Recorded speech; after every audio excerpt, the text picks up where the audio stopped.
Good afternoon. Welcome to Grace and Gavel, where truth meets compassion. My name is Buffy. I'm an 18-year criminal defense attorney who's actually practiced in criminal law for over 18 years now. So I will be providing the legal analysis as it presents itself. The other thing that you can expect from me is I'm not going to say that someone got let off on a technicality. I'm not going to use vague terms just to justify my opinion. I'm going to give you factually sound information from my research. And you can also count on me not to sensationalize things because these are actual people whose life was taken way too soon. And they are the victims. And as a person who has represented both victims of sexual assault and domestic violence, I take victims' rights very seriously. So that's what you can expect from me. So today we're talking about the Cleveland torso murders, when Elliott Ness couldn't solve the case.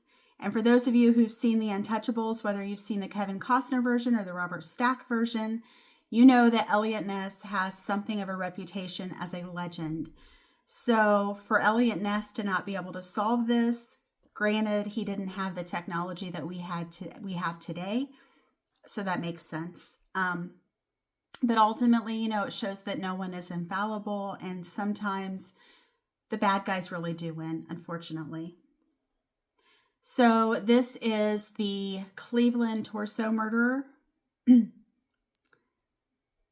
Let's start here, because the Cleveland torso murders are often treated like a legend, most likely because of the presence of Elliott Ness, a mystery, a proto-serial killer story.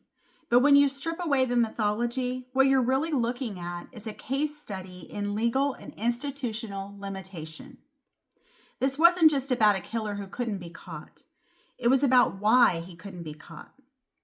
Even when one of the most famous law enforcement figures in American history was in charge. And once you understand that, the case becomes a lot more unsettling.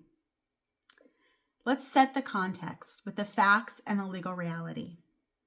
The murders occurred primarily between 1935 and 1938 in Cleveland, Ohio, during the Great Depression. Think about the Great Depression. There were a lot of people who were struggling to feed their families. Some people who had previously been wealthy, who had jumped from the building during the Great Crash because they saw no other way out. It was a very dreary, dire time. And then you add this case in the middle of it. I mean, it's almost like, man, these people were getting saddled with a lot of unnecessary pain and frustration and struggle. So the context in this matters. Cleveland had massive unemployment, large transient populations or homeless populations, informal settlements like Kingsbury Run, where people lived with without stable records, addresses, or family advocates. From an investigative standpoint, that creates immediate problems, because if you have a transient population, and this is not me stereotyping or anything like that, generally it means that you don't know at what point are they going to relocate. So that makes them hard to track down if there's something going on. Additionally, if there's a whole group of people who are transient, they could be anywhere, So, I mean, it's like, how long are they going to stay in Cleveland? And there were no missing person reports. No reliable identification, such as now we have our driver's license. We have our social security card. We have things like that that actually identify who we are. That was not a thing. No one applying pressure to keep cases active.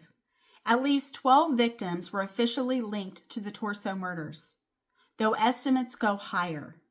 Most victims were dismembered, often decapitated, frequently unidentified because of the ID issue, And legally speaking, unidentified victims are incredibly difficult cases, even today.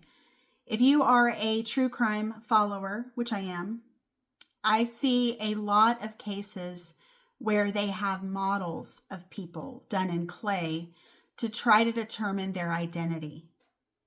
And I've also done cases on this podcast about the hard work of trying to identify someone, especially because there's not a lot of leads, because oftentimes clay can't really give the full picture of what a person looks like. So the investigation, where procedure hits its limits. One of the biggest misconceptions about this case is that nothing was done. That is not true. There were task forces, there were interrogations, there were suspect interviews, and even raids on shanty towns.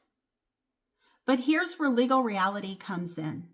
In the 1930s, forensic evidence was rudimentary. It was very basic. DNA did not exist. DNA was 100 plus years away. Blood typing was limited. They could tell you whether that person maybe had the same blood type, but beyond that, evidence, chain of custody standards were inconsistent. People did not understand the whole spoiling the evidence and, contaminating the crime scene. Those things came much later, which means prosecutors didn't just need a suspect, they needed a case that could survive court. And that threshold was impossible to meet here. No witnesses, no identified victims, no reliable timelines. Legally, suspicion is not evidence. Enter Elliott Ness and why his presence matters. By the time the murders escalated, Elliott Ness was Cleveland's director of public safety. This is important because Ness wasn't just symbolic. He actually had broad authority. Police, fire, emergency services. He wasn't a detective chasing leads quietly. He was a public official under political pressure. And Ness did something controversial. He ordered Kingsbury Run shantytown burned, believing the killer might be hiding among the transient population.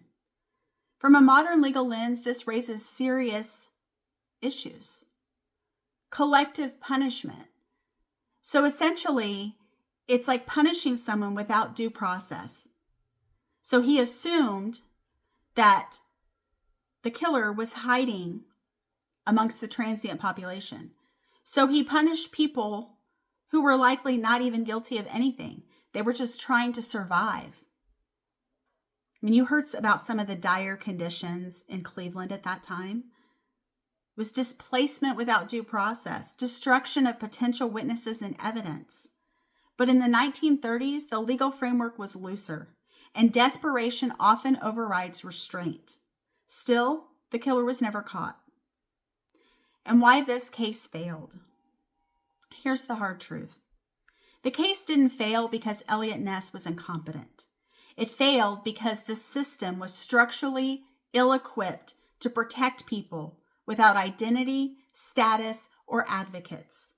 From a prosecutorial standpoint, no named victims is just a weaker juror connection. Furthermore, let's talk about the elephant in the room, the fact that a lot of these people were transient, which is why Elliott Ness wanted to get rid of that situation. No timelines equals a case ripe for reasonable doubt. No physical evidence was no indictment. And juries, then and now, convict stories, not suspicions. Why people still compare it to the Black Dahlia? Like the Black Dahlia case, this one lives on because it's unsolved, it's brutal, and it resists narrative closure. But unlike the Black Dahlia, the torso murder involved multiple victims who vanished into anonymity. That's the part that should bother us the most.